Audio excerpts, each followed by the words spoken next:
Yesu wa Nazareti alizaliwa Betlehemu, Yudea.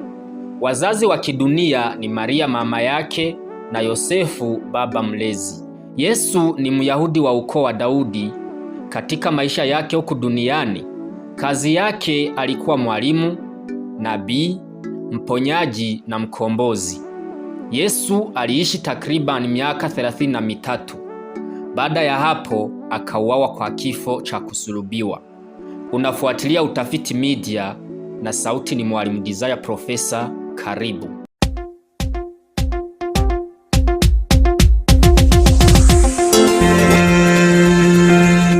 Dunia na maajabu yake. Yesu alizaliwa mjini Betlehemu kwa njia ya kimiujiza. Mama yake Maria alikuwa bikira na ujauzito wake ulitokana na kazi ya Roho Mtakatifu.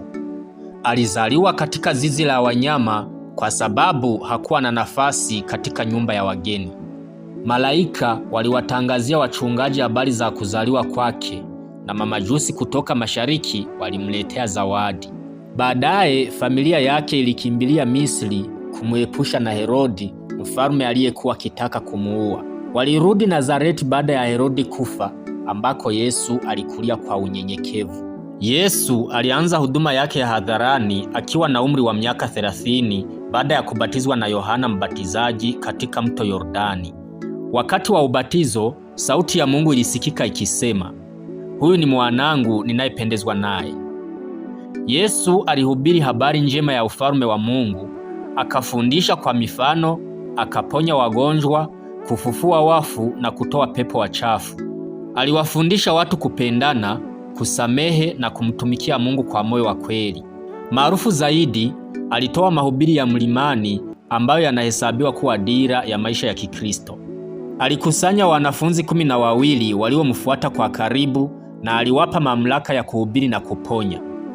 Ingawa Yesu alifanya mema, viongozi wa kidini walimchukia kwa sababu ya mafundisho yake na umaarufu wake.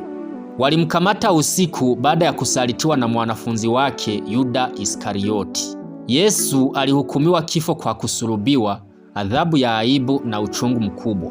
Alikufa msalabani, akazikwa katika kaburi lililokopwa, lakini siku ya 3 alifufuka kutoka kwa wafu. Ufufuo wake ni msingi wa imani ya Kikristo, ushindi dhidi ya dhambi na mauti.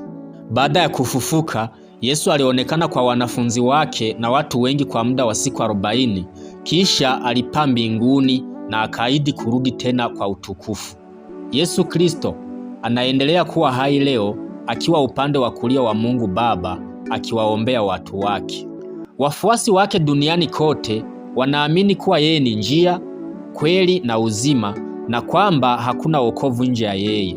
Yesu Kristo hakusifiwa kwa mali, cheo au nguvu za dunia, bali kwa upendo wake, sadaka yake na ukweli wake.